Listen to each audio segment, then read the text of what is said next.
Bonjour Michel, vous êtes maîtresse de conférences à l'École pratique des hautes études et chercheuse spécialisée sur le comportement alimentaire.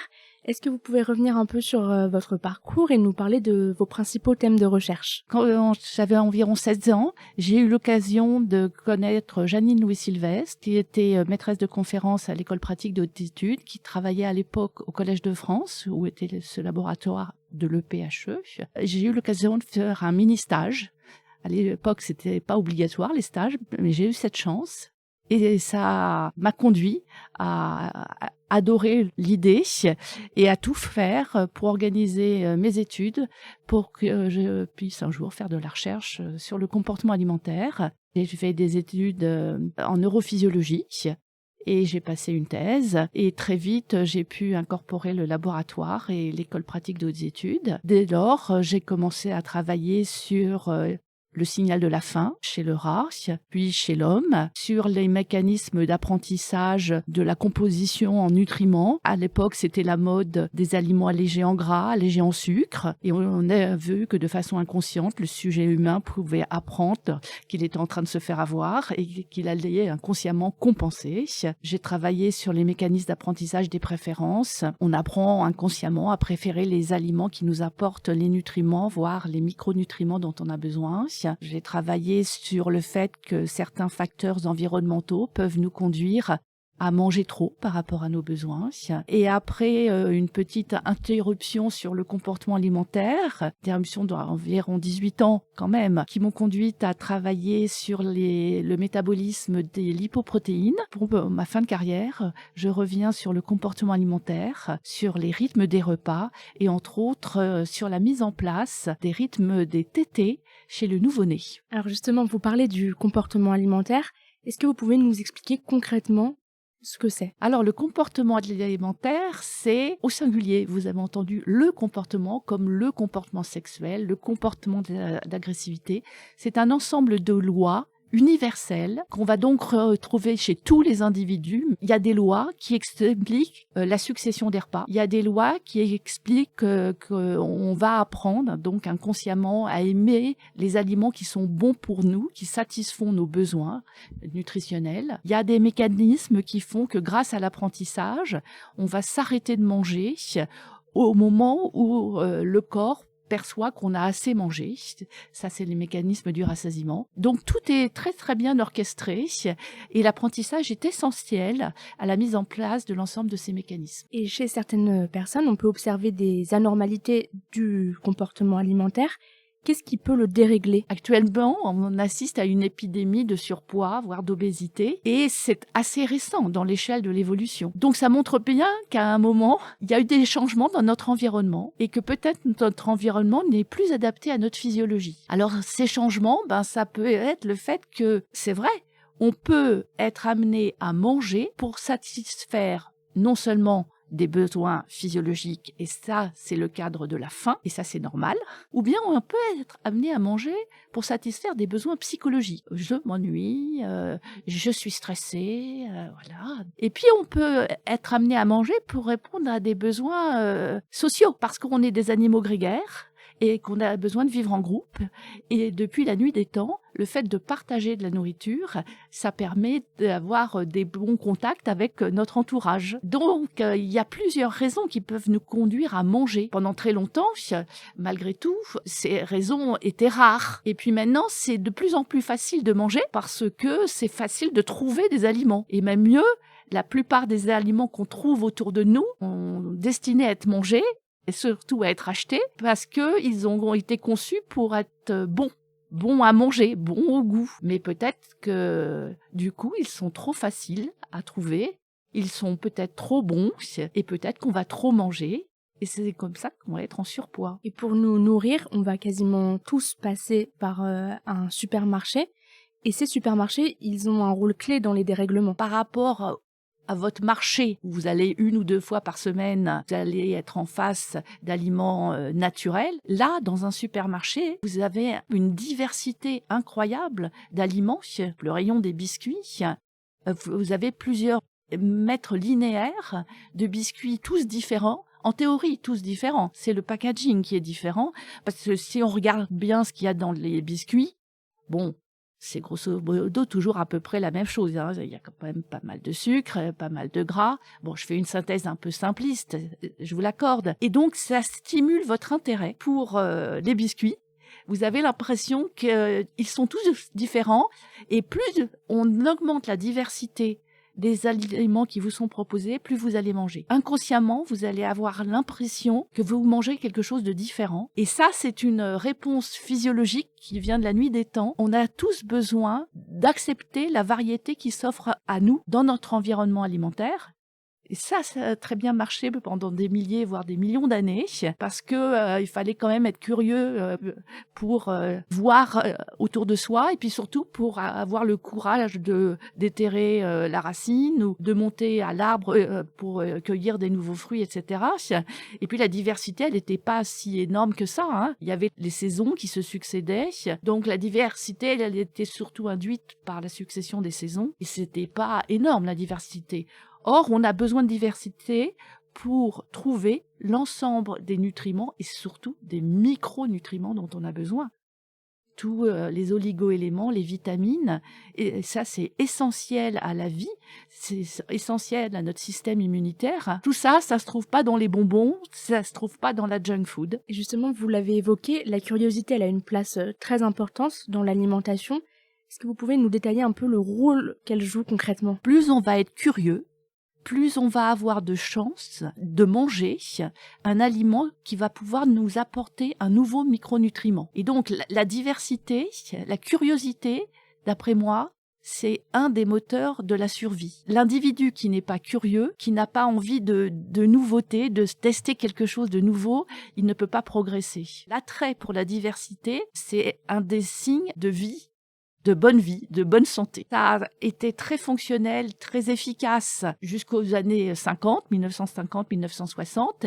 Et puis dès lors que l'industrie agroalimentaire nous a offert un panel d'aliments très diversifiés, peut-être que cet attrait pour la diversité est en train de causer notre perte. On peut également faire un lien entre l'alimentation et certains problèmes. On peut penser par exemple au diabète, au cholestérol par exemple.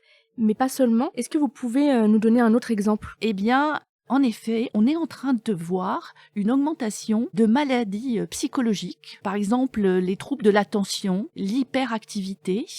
Mais pour l'instant, ça n'a pas été démontré avec un lien de cause à effet. Ça a été démontré en épidémiologie. Cette augmentation des troubles comportementaux, de l'hyperactivité, de l'agressivité, ça va de pair avec une modification du régime alimentaire, avec l'arrivée de tous ces aliments qui nous sont proposés par l'industrie agroalimentaire. Le fait que ces aliments modernes, ultra transformés, soient bons au goût, parce qu'ils ont été conçus pour être bons au goût, et donc pour être choisis et consommés par les consommateurs, c'est un problème parce que ces aliments, très certainement, sont trop pauvres en micronutriments et en vitamines. Mais ils apportent l'énergie qui est le moteur du comportement alimentaire, du moins le besoin en énergie, est le moteur du comportement alimentaire. Quand on a faim, eh bien, on cherche des aliments. Et normalement, tous les aliments devraient contenir des micronutriments et des vitamines. Mais certains aliments modernes, ultra transformés, n'en contiennent pas ou pas assez. On voit que quand on change le régime de certains enfants, leur comportement s'assagit, ils vont mieux. Et même chez des adultes, de façon épidémiologique, on a vu qu'en fonction du régime suivi par les gens, leur choix alimentaire, eh bien, ils se disaient plus ou moins bien dans leur tête, plus ou moins heureux. Et plus les gens consomment des fruits et des légumes, en fait, plus ils se disent heureux. Très certainement, il y a un lien entre nos choix alimentaires et notre état psychologique. Et sur un aspect un peu plus pratique maintenant, est-ce que vous pouvez nous expliquer pourquoi on a faim? Ah, good question.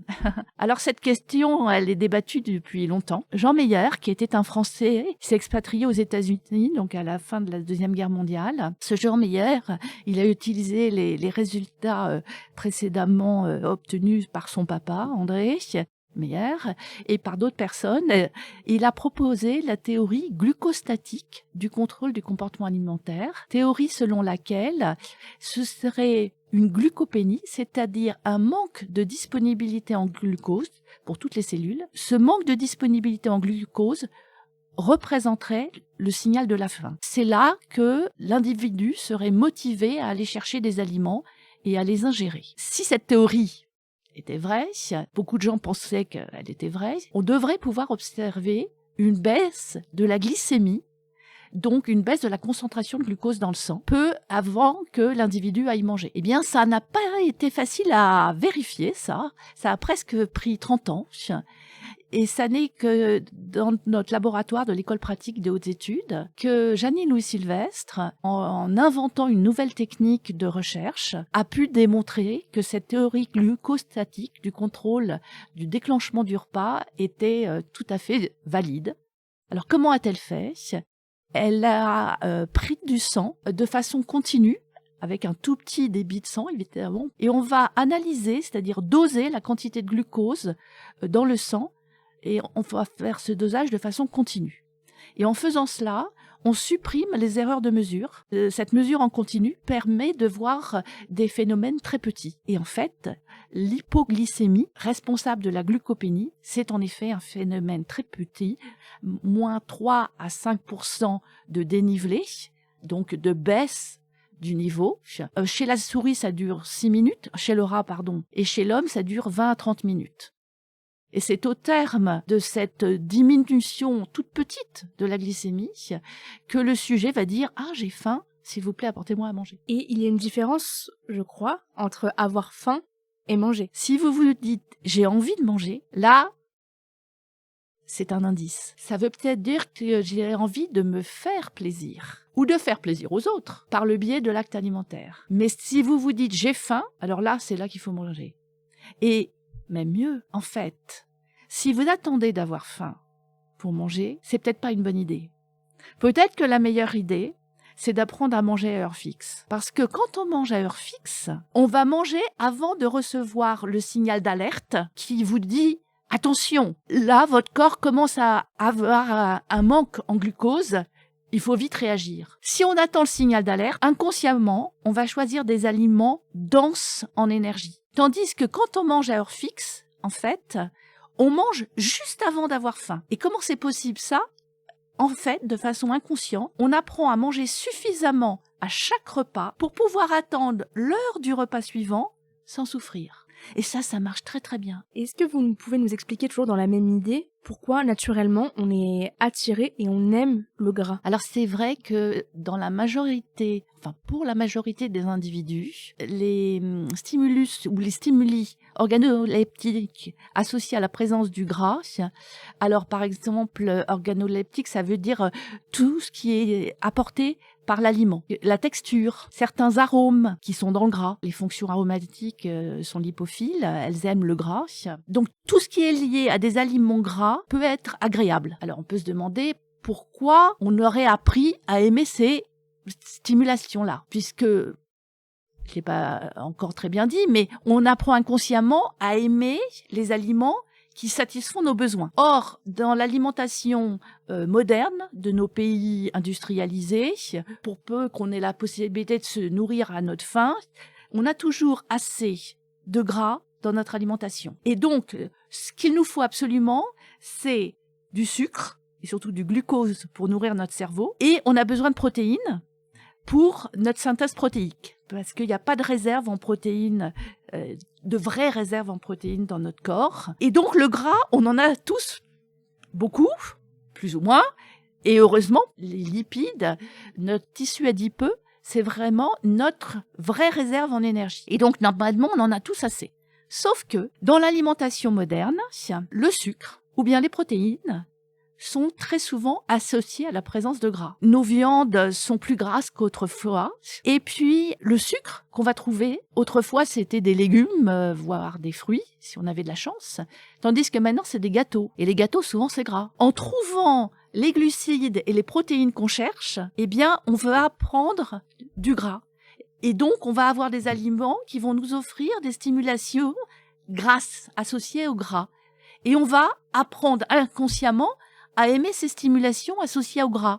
Alors qu'en fait, c'est pas le gras qu'on cherche. Vous avez évoqué donc la grande place de la curiosité dans l'alimentation, on a compris les raisons de la faim. Est-ce que pour terminer, vous pouvez nous donner quelques conseils pratiques autour de l'alimentation? Vous avez peut-être entendu, manger à heure fixe. Heureusement, en France, ça reste encore, les 3 repas par jour. Et vraiment, ça nous distingue d'autres pays.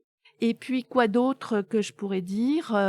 Bien sûr, quand on va faire ses courses, on n'attend pas d'avoir faim pour faire ses courses. Parce que si on attend d'avoir faim, pour la même raison que tout à l'heure, on va spontanément choisir des aliments denses en énergie, riches en gras, riches en sucre et potentiellement pauvres en micronutriments. Super, merci beaucoup. Et merci à Lisa et SSHA de m'avoir donné cette opportunité.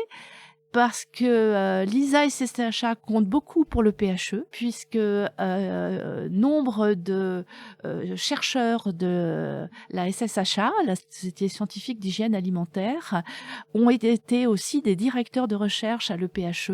Le PHE a continué pendant très longtemps à enseigner dans cet établissement. Et je voudrais particulièrement citer une femme importante, qui est Lucie Randouin, qui a été une des premières femmes à avoir une agrégation en biologie. Et c'est elle qui a publié la première table de composition des aliments, avec non seulement les nutriments, mais les micronutriments. Donc déjà, Lucie Randouin avait perçu l'intérêt des micronutriments et le rôle essentiel. Et comme par hasard, dans sa thèse, Lucie Randouin, elle travaillait déjà sur le sucre et sur le glucose. Donc vraiment, il y a une longue continuité entre Lisa et SSHA et le pratique des hautes études. Et ça fait plus de 150 ans que ça dure. Merci beaucoup. Merci à vous.